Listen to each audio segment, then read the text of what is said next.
Hiligaynon versus Spanish. Ay, compare lang natin yung mga words. numero 1, Okay, ano yung English word muna? garlic. Garlic. Sige, ano yung garlic sa inyo?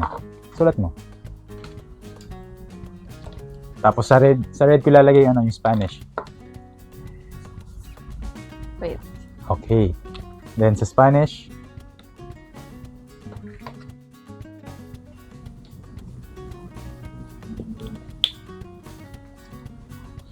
okay, sa Spanish con la letra J. Alright, ajo. Pag plural, ajos. Okay, sa Tagalog naman, bawag tawag natin, no? So, malayo. Okay, mas malapit yung kanila sa Spanish. Okay, next. Anong next word natin? Numero 2. Numero 2. In English, Okay, sa English. early. Early. Or Like to yung come early. maaga, no? Maaga yung Tagalog. Hmm. In Hiligaynon, we say, sorry. Ito. Mali pa yata spelling. Guys, yung pag spelling ko according to how we pronounce it. So, baka mabrush ako dyan, ha? Pero baka gano'n naman din yung standard spelling niya, no? Pero may standard spelling niya. We say, temprano. Temprano. In With I. Spanish, Temprano. Temprano. Con la letra... With letter E. Sa kanila I, no? Temprano. Pero close enough pa rin. yes. Oh, sa Tagalog kasi maaga, no? Dumating ka na maaga. Dumating na maaga. Or Mga umalis bayarin. ka maaga, ganun. Mga bayarin. Okay, next. Numero 3, paano siya sa English? Parang, deserve.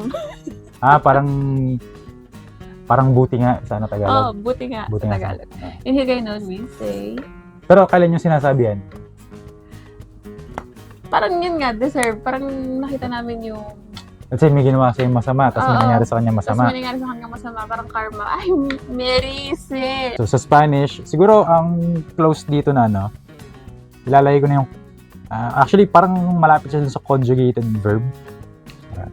Okay, conjugated verb na siya. Merece. Alright, so di ba parang deserve niya.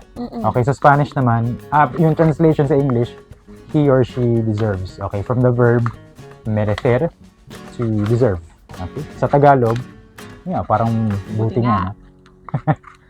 Alright. Okay, next. 4. 4. Or in English, we say, never.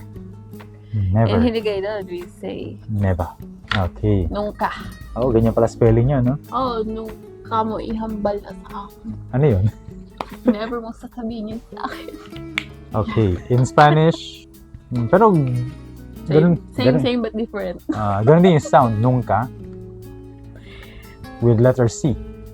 Okay, With NG nunca. sa amin. Pero yung sa Spanish, NG din naman yung sound na, di ba? Yung N, pag N and letter C magkasunod, may NG sound, nunca. Di ba yung Juan Carlos nga minsan, Juan Carlos ang basa nila. Napasama pa, no? Wow. Alright. Baka mag-credits yun. Numero 5. Or, ano nga sa accent mo? Numero 5. Diba? Doon ka titingin, na. Dito. In English, we Ano sa English? Parang ano siya, to sustain. To Or sustain. sustain. Okay. In Hiligaynon, we say sustainer. Sa Tagalog, parang ano sa- mini-maintain mo din. Ano sa Tagalog? Sustento sa Tagalog? Oo, parang ganun. Okay. Sa Pero yung Tagalog. parang yung thought niya parang nagsusupply ka yun, parang maging sapat. Okay. Para ma-sustain, ganun. Alright. Ang lapit. Sa Spanish, ano siya, infinitive verb, no? Sostener. Yan, to sustain. Numero 6. Hindi ako sure in English kung ano to. Pero ano ba yan? Oil? Oil ba siya or engine oil? Siguro engine oil. Baka engine oil siya. Ito lagi ko itong narinig pag ano. I think sa Tagalog tawag niya ay grasa. Or langis. Grasa, langis. Ganon. Isa sa sasakyan. Nilalagyan niya yung... Hindi, kahit hindi sa sasakyan eh. Kahit yung bisagra ng pinto, di ba? Okay. Lalangisan mo. Lalangisan. Sa amin, aceite. Okay, siguro yung pinanggalingan nito sa Spanish. Ayan. Aceite. Has Or- no different. Pag sa mga Latino, aceite, no? With S sound. Okay, almost the same. Alright. Oil. Oil. Mahal na yung oil ngayon. Peace naman. Peace na. Tama na yung war. Numero 7. Número 7, chicos. Actually, it's two different words, pero in English, isa lang siya. So, in English, it's chair. Chair.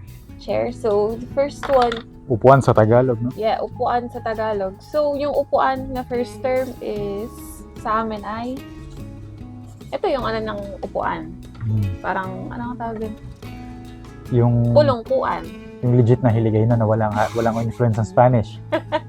Yes, pulongkuan siya. Parang hiligay na. Yes, in Tagalog, it's, naglagay ka lang dito, upuan. Pangalawang, Tapos may second term pa pala, no? second term. Second term, we say, siya. Siya. Wala bang accent mark yan? Walang tilde? Hindi kami naglalagay. Ah, di ba? Wala pala silang tilde.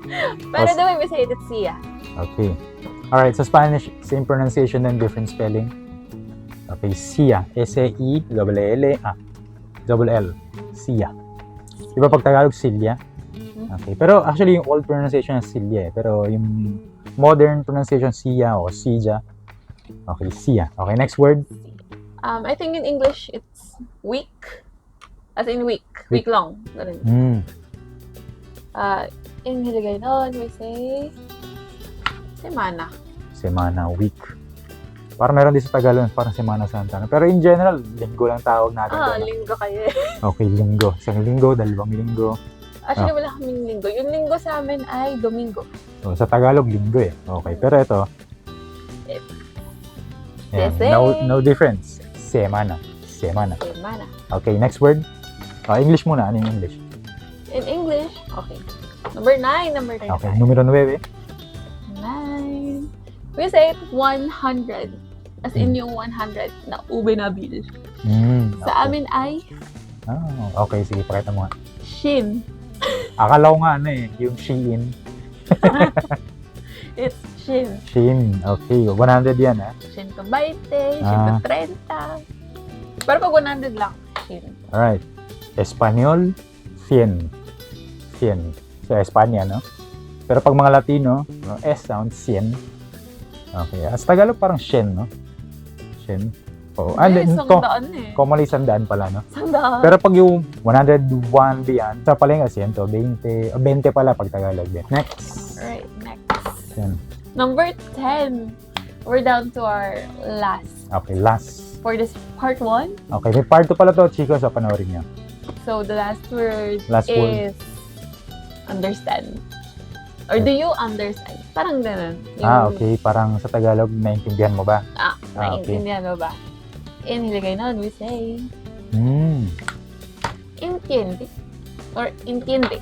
Wala bang walang CHs? Walang CHs. Ano ba yan? So, yung iba, sabi na intindi. Okay. Pero, ganyan yung spelling.